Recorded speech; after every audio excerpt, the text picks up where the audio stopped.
नमस्कार, जय जवान जय किसान न्यूज 24 में आपका स्वागत है। आइए नजर डालते हैं आज की खास खबर पर।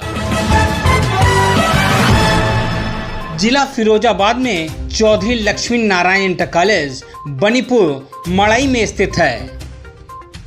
प्रिंसिपल जी पिछले कई साल से शिक्षा के क्षेत्र में जुड़े हुए हैं। प्रबंधक जी ने बताया कि कोरोना काल के समय में भी ऑनलाइन लगवा रहे थे क्लासेस।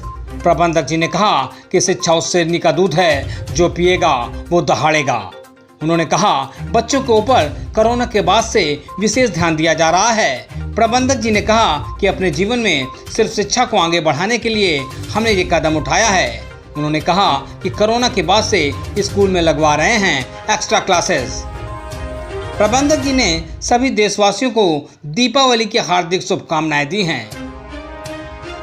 देखिए जिला फिरोजाबाद से संपादक कुमार गौरव के साथ मोहित राजपूत की एक खास रिपोर्ट। आप देख रहे हैं जय जवान जय किसान न्यूज 24 में कुमार गौरव। आज मैं हूं जिला फिरोजाबाद की एक विद्यालय चौधरी लक्ष्मी नारायण इंटर कॉलेज। हमारे साथ बात करने के लिए उपस्थित है यहाँ से प्रबंधक महोदय। बात करने का और जानने का प्रयास करूंगा कि चूंकि पिछले 2 साल कोविड का समय रहा, कोविड के बाद एक बार नई शुरुआत हुई है। जानने का प्रयास ये भी करूंगा कोविड के समय क्या क्या चैलेंजेस रहे, क्या क्या परेशानियां आई, संस्था ने क्या क्या चैलेंजेस फेस करे, इसमें क्या क्या चेंजेस आए, ऐसे बहुत सारे मुद्दों पे बात करने के लिए उपस्थित हैं। सर सबसे पहले तो आपका स्वागत है। आपका भी स्वागत है, सभी लोगों का स्वागत है जो भी हमारा ये चैनल देख रहे हैं जी सर, 2 साल कोविड का समय, कोविड के बाद एक बार नई शुरुआत हुई, कैसे रहे 2 साल? 2 साल बहुत वीक पॉइंट में रहे, छात्रों के लिए भी, मैनेजमेंट के लिए भी, प्रबंधन समिति के लिए भी, सारे लोगों के लिए ही बहुत ही वीक पॉइंट वाला समय रहा। छात्रों के लिए समस्या ये रही कि 2 साल में छात्र विद्यालयों में नहीं पहुंच पाए। ग्रामीण छात्र कम से कम 80% छात्र ऐसे होते हैं जिनके पास ऐसी सुविधाएं नहीं होती जो ऑनलाइन क्लास की सुविधाएं प्राप्त कर सकें। विद्यालयों में सुविधाएं हैं लेकिन मात्र 20% छात्र ही ऐसे रहे जिन्होंने ऑनलाइन क्लासों का अपना समय निकाल पाया। बाकी के 80% छात्रों में ऑनलाइन सुविधा की कमी होने के कारण पढ़ाई पूरी तरह से डिस्टर्ब रही।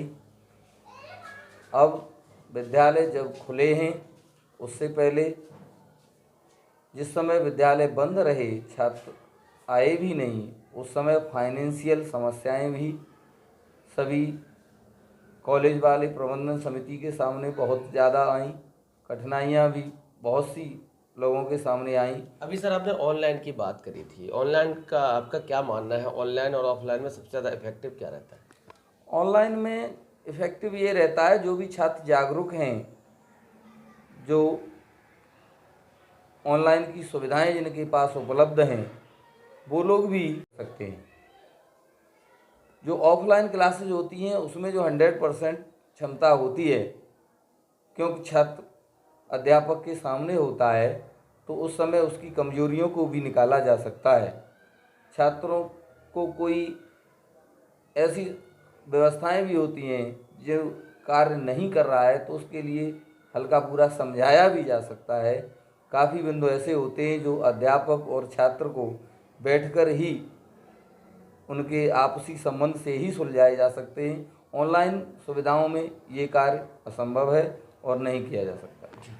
बच्चों में क्या क्या चेंजेस आए हैं, क्या क्या महसूस करा आपने? बच्चों में काफ़ी चेंजेस आए हैं।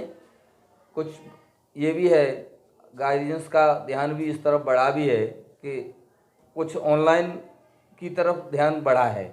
ये एक चेंजिंग तो आया है कि जो छात्र पहले 20% छात्र ऐसे थे जो ऑनलाइन क्लासों में इंटरेस्ट रखते थे, अब जागरूकता थोड़ी सी बढ़ी है या बीच में डिस्टर्ब होने की वजह से कुछ लोगों को उन चीज़ों के प्रति आकर्षित होना पड़ा, मजबूरी में होना पड़ा। तो कुछ छात्रों को अन्य कॉलेज के साथ साथ जो अन्य ऑनलाइन क्लासें हैं उनके प्रति थोड़ी सी जागरूकता बढ़ी है। अच्छा, बच्चों का जो भी गैप हुआ शिक्षा का, क्या लगता है आपको संस्था कितना समय लगेगा और क्या क्या एफर्ट आप लोग करेंगे? जो समय व्यतीत हुआ जिसमें 2 साल छात्रों के लिए डिस्टर्ब हुए, उसके आधार पर हमें लगता है कि कम से कम इन छात्रों को पुनः प्रेरित वो करने में, रिपेयर करने में कम से कम 2-3 साल का पुनः समय लगेगा। क्योंकि जो छोटे छात्र होते हैं वो पूरी तरह से 2 साल क्षमता के आने के बाद तीसरी साल भी अभी भी ये थोड़ा सा मुद्दा है। कुछ लोगों के सामने आज भी ये वो दिमाग में है कि कहीं विद्यालय बीच में बंद न हो जाएं, तो आज भी पूरी क्षमता के साथ विद्यालय 100% नहीं खुल पा रहे हैं। अभी भी कम से कम 5 से 10% छात्रों के प्रति अभी भी कोविड का थोड़ा भय है, और कुछ गार्जियन 5 से 10% कोविड के वजह से आज भी अपने छात्रों को विद्यालय में नहीं भेज रहे। सरकार का किस तरीके का सहयोग रहा कोविड? भरपूर सहयोग किया, जितना कर सकते हैं, लेकिन विद्यालयों के संबंध में खास तौर पर मैनेजमेंट के लिए जो वित्तहीन विद्यालय हैं, इनकी फाइनेंशियल समस्याओं के संबंध में कोई भी ध्यान नहीं दिया गया।